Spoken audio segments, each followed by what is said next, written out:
بسم الله الرحمن الرحيم. اهلا وسهلا بحضراتكم وتحياتي لكل المتابعين. والنهارده بقى بنتكلم على المباراه الافتتاحيه للفريق المصري في بطوله افريقيا بكوت ديفوار. ان شاء الله بنتمنى التوفيق للمنتخب المصري وننهي البطوله واحنا كلنا فرحانين ان منتخبنا محقق الانتصار الكبير. طبعا النهارده مباراه مصر وموزمبيق. الطبيعي ان في اي مباراه كره قدم كلنا بنسال يا ترى مين اللي هينتصر، ولكن طبعا يعني احنا بنلعب موزمبيق، فالطبيعي ان شاء الله المباراه تكون محسومه والثلاث نقاط يفوز بهم المنتخب المصري. ولكن النهارده احنا هنتكلم على جزء ثاني في حلقتنا. النهارده هنتكلم عن نقطتين مهمين جدا في المباراه دي. النقطه الاولى هنتكلم فيها السيناريوهات المتوقعه لاداء المنتخب المصري في مباراه موزمبيق، وهو سيناريوين ما فيش سيناريو ثالث. النقطه الثانيه ان في 2 لعيبه هيتفوقوا بطريقه اللعب اللي بيلعب بها روي فيتوريا، وهيكون لهم الافضليه عن جميع العناصر بشكل كبير جدا مع المنتخب المصري، ودي برده نقطه مهمه جدا هنتكلم فيها مع حضراتكم. ولكن خلونا في البدايه كده واحنا بنبتدي حلقتنا زي ما حضراتكم متعودين معانا في ملعب السير، بتلاقي دايما في نوع كده من المشجعين في كل شله اللي هو معترض على اي حاجه. اظن اللي متابعنا اكيد عرفوا وهنشوفه دلوقتي مع بعض. مساء الخير والسعاده على السكر الزياده. مساء الخير، مين حضرتك استاذ؟ انا حزلقوم. شو؟ ايوه هو حزلقوم بتاع كل شله وبتاع كل بطوله، دايما بتكون معانا في ملعب السير. طبعا في نوع من المشجعين دايما بيبقى محبط وهيتكلم عن المنتخب المصري بشكل سلبي، ولكن في نقطه مهمه جدا وناخد بالنا منها قبل ما نتكلم في النقطه الاولى اللي معانا في حلقتنا النهارده، ان المنتخب المصري ما لعبش مباريات وديه، ودي طبيعي جدا هتاثر علينا. فالنهارده ايه هي السيناريوهين اللي هيظهر بيهم اداء المنتخب المصري في مباراه موزمبيق؟ الفرق اللي زي دي غالبا بتقفل وهتبقى مباراه مقفوله، وهيبقى المنتخب المصري هو اللي بيهاجم على الفريق ده. طبيعي جدا لو فريقك في احسن حال وفي تناغم وانسجام في منطقه وسط الملعب وفي خط الهجوم وفي جمل تكتيكيه، اعتقد المنتخب المصري هيحقق انتصار كبير بنتيجه كبيره. السيناريو الثاني بالنسبه للاداء اللي هيظهر بيه المنتخب المصري، ان ممكن طبعا نتيجه ان احنا ما لعبناش مباريات وديه، ان طبيعي جدا ان التناغم والانسجام ما يكونش على احسن حال، ويمكن ده شفناه في مباراه تنزانيا. بالتالي هيظهر المنتخب الى حد ما باداء ممكن يكون متوسط، والنتيجه ممكن تبقى 1 أو 2، والاداء مش هيكون في احسن حال. طبعا حزلقوم كل شله هيطلع يقول لنا ايه؟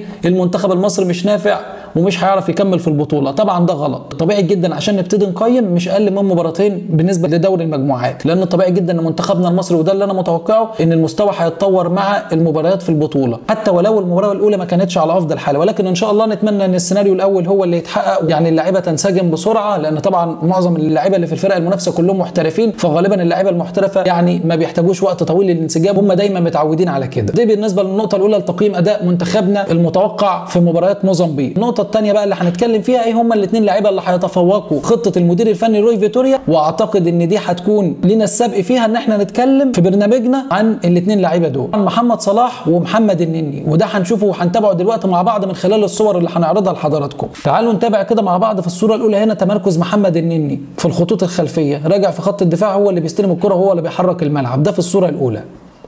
تعالوا نتابعوا مع بعض الصورة الثانية. هنلاقي هنا ان محمد النني موجود لاعب رقم 8 واحيانا بيكون رقم 10 مايسترو خط الوسط، فواضح كده ان فيتوريا بيعتمد على النني بشكل كبير في منطقة وسط الملعب، فهيكون له دور كبير جدا في البطولة. ده احنا بنقوله دلوقتي، محمد النني هيكون له دور كبير جدا في البطولة دي بالنسبة لاسلوب لعب فيتوريا. واضح ان هو مديله حرية حركة كبيرة جدا وبيعمل الزيادة العددية في الثلث الاخير، ده غير طبعا انه بيتميز بالتصويبات الجيدة والشورت باص عنده جيد جدا. ايضا محمد النني بيتميز باللونج باص، المرارات الطويلة، ومن اللعيبة اللي عندها رؤية جيدة جدا للملعب. برضه هنا من اللعيبه ايضا اللي هتكون لها دور كبير جدا مع المنتخب في اسلوب لعب فيتوريا لاعب محمد صلاح، ويمكن هنشوف هنا في الصوره الاولى مع بعض هنلاقي محمد صلاح بيجي من نص الملعب شويه، وايضا بيزيد في العمق في اللحظات الهجوميه للمنتخب المصري، وده برضه ايضا هنشوفه في الصوره الثانيه مع بعض.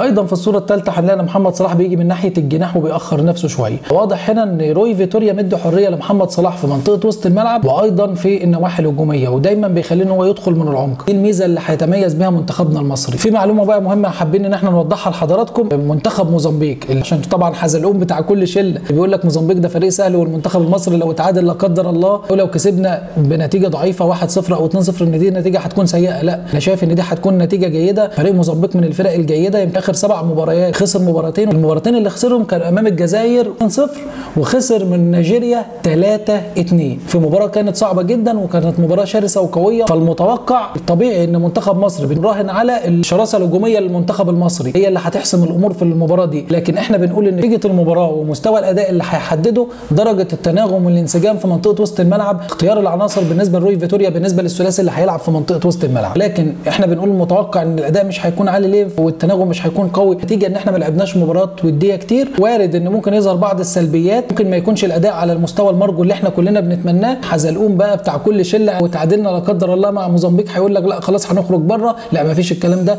المنتخب المصري هيتطور مع المجموعات، واعتقد من الفرق المرشحه هو وكوت ديفوار ونيجيريا الجزائر والمغرب، دي الفرق اللي غالبا هتكون مرشحه وبقوه ان هي تحصل على البطوله. ولكن انا بقول اقرب الفرص هتكون لنيجيريا وكوت ديفوار والفريق المصري. ان شاء الله المنتخب يقدم لنا مباراه قويه، ان تكون حاله الفريق المصري تكون متميزه جدا، ويكون في درجه من الانسجام عاليه من البدايه، تكون اول مباراه لينا فيها مكسب قوي، ويكون في اداء مقنع بحيث ان احنا نوصل رساله تهديد قويه لكل الفرق المشاركه في البطوله. ولكن مباراه كلنا هنستمتع بيها، وان شاء الله حزلقوم ورفاقه ما يشمتوش فينا. للاسف سريعا وصلنا لنهايه حلقتنا، انتظرونا في بطوله افريقيا وتحليل كل مباريات المنتخب المصري. ان شاء الله هنقدم لكم رؤيه متميزه جدا في ملعب السير. انتظرونا، معانا دايما التميز والرياده والاثاره والجمال في بطوله افريقيا بكوت ديفوار في ملعب السير. بشكركم جدا والى اللقاء.